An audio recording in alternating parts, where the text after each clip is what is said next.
Als unsere Leute zum ersten Mal den Codemaster gesehen haben, waren alle ein bisschen erstaunt. Was ist denn das?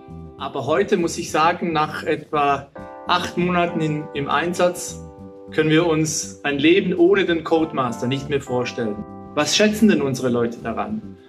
Erstens die Einfachheit, das Teil zu bedienen. Also man klickt und man drückt auf den Knopf und sofort erscheinen die Werte.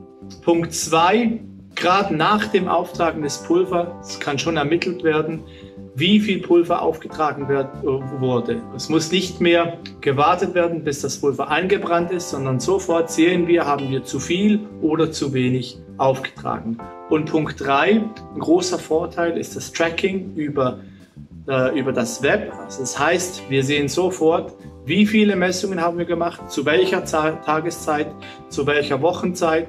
Das ist sehr spannend, um hier Analysen und Auswertungen treffen zu können.